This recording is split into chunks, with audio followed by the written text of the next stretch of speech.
Qual é a cor da universidade? Apesar de um tanto estranha, essa pergunta encontra respostas nos corredores, nas salas de aula, nos dados e na história. A universidade é a instituição onde se conserva e se produz o conhecimento de uma sociedade. É o lugar da ciência, onde os problemas comuns e complexos são resolvidos através da razão. É essa, pelo menos, a ideia da universidade, um templo do saber. Porém, ao observarmos mais de perto, encontramos uma realidade marcada pelos mesmos preconceitos, contradições e atrasos da sociedade que a criou. O processo de ser estudante de economia foi um processo, em muitos momentos, muito violento, assim, porque não só não ter referenciais negros ali, como o próprio currículo do curso de economia e a forma de abordar as questões econômicas de formação do Brasil, por exemplo. Eu escutei de professores super renomados na economia falas tipo não havia outro caminho para a evolução desse país se não tivesse um processo de escravização, né? Eles usavam a expressão escravidão, que era uma coisa indispensável. Imagina tu escutando isso e, sabe, é violento tu escutar uma coisa dessa. Entre junho de 2014 e dezembro de 2019, somente 0,53% dos nomeados como docentes de universidades públicas eram pretos ou pardos. Os dados foram levantados pelo Relatório Quantitativo sobre a Implementação da Lei 12.990 de 2014, que determina a cota de 20% para pessoas negras e indígenas nos concursos públicos federais. Eu sei que ainda é difícil, mas vocês conseguem encontrar alunos e pouquíssimos professores negros, mas conseguem ter um contato maior com pessoas negras no âmbito acadêmico, que não sejam o pessoal da limpeza, o terceirizado, o pessoal da assistência, né, da assistência administrativa, né? Eu, quando ingressei como aluna, eu era uma das poucas mulheres na economia e era a única negra. O que acontecia, então? O teu departamento de comunicação tem uma vaga para concurso. O que é 20% de uma vaga? Então, assim, institucionalmente, o racismo barra, né? Porque as pessoas sabem que tem que cumprir uma lei, mas tu tem uma vaga, tu não vai cumprir essa lei. E tá tudo bem, ninguém discute isso. O que foi a decisão? Então, o movimento negro, de novo, questiona a lei, e aí, pelo menos no âmbito da URGS, o que se faz? Tu vai fazer concurso pegando todos os departamentos, então. O departamento de comunicação tem uma vaga para concurso? Não, eu só vou fazer esse concurso quando tiver o percentual, os outros departamentos também.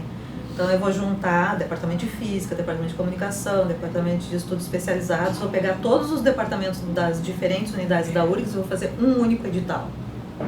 E aí, com esse edital único, eu consigo colocar 20% das vagas. Na URGS, principal universidade do sul do país e considerada uma das melhores do país, o cenário é ainda pior. De 2.852 docentes, apenas 53 se autodeclaram negros, isto é, 1,85%.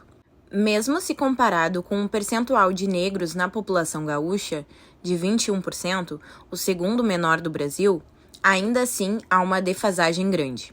Em comparação a toda a população brasileira, em que pretos e pardos representam 56,1%, a defasagem se torna um abismo. Gláucia é doutora, pesquisadora e professora universitária desde 2022.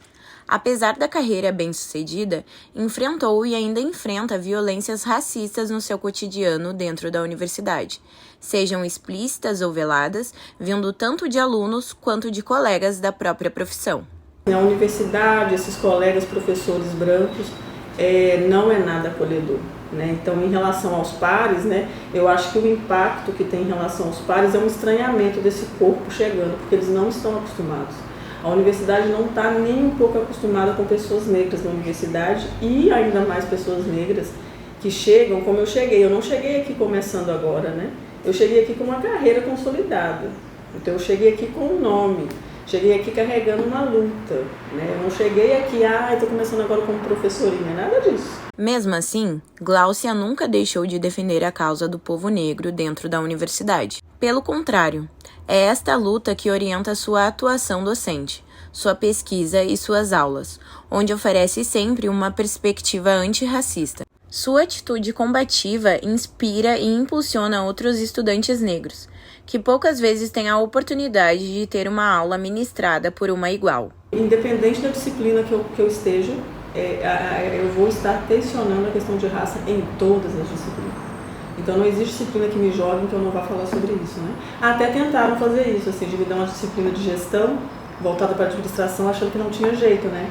Mas só que a mãe é extremamente inteligente. E aí, por conta de ser extremamente inteligente, eu sei bastante de história, né? Bastante consciente também. Então eu sei que é possível ensinar administração e falar sobre racismo também, né?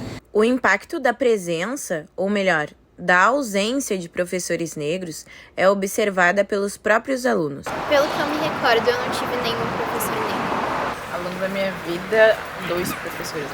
Eu só tive um professor, mas ele não era professor, era estagiário, então, na realidade, eu nunca tive um professor negro. Um só, foi no ensino fundamental, no 2º ano. Eu acho que eu tive uns 4, uns 3 no fundamental e a Sandra do meu família. A presença de pessoas negras na docência e na área de pesquisa não só eleva a autoestima de estudantes que passam a ter novas referências, como também pode mudar o rumo da pesquisa científica, trazendo uma abordagem que absorve o conhecimento de povos negros e indígenas, que muitas vezes são desconsiderados pelas normas acadêmicas. Além disso, professores negros carregam uma sensibilidade única para questões de violência, que muitas vezes são minimizadas. Isso quebra o ciclo repetitivo dessas violências e abre espaço para uma academia mais justa e inclusiva. A gente está falando sobre a presença de professores negros na universidade. Uma coisa é a gente falar da graduação, outra coisa é a gente falar da pós-graduação, né? Onde meio que o círculo se fecha, as oportunidades se reduzem, a competição começa a ficar um pouco mais acirrada pelos espaços de publicação, em estar falando em eventos, né? E acho que ali eu saí dali muito desgastado, talvez pela ausência não só de professores, porque realmente no mestrado acho que eu não tive nenhum professor negro, mas de colegas também, né? Não tinha mais estrutura para ter resiliência, assim, nem para me auto-incluir, assim, sabe? Era um ambiente onde eu sentia que eu tava sempre correndo atrás. Tava sempre fazendo menos, sabe, do que era esperado e tal. Então isso fez com que eu me afastasse. Como explicar o quadro branco das universidades brasileiras? Se a universidade é um produto da sociedade, então é preciso olhar para ela. O racismo estrutural, herança do passado colonial que escravizou pessoas pretas, ainda determina nosso presente. As 2 primeiras faculdades brasileiras, ambas de direito, foram criadas ainda durante o período de escravidão, em 1827, e tinham como objetivo formar jovens para administrar a colônia, escrever e defender suas leis escravagistas. Hoje, a população preta ainda recebe os piores salários e lidera um ranking de piores níveis de escolaridade.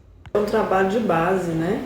Então, a questão primeira é das pessoas cumprirem a Lei 10.639, que determina o ensino, né, nas escolas. Então, a gente começa na base, não dá para resolver isso na universidade, não. E isso é mentira.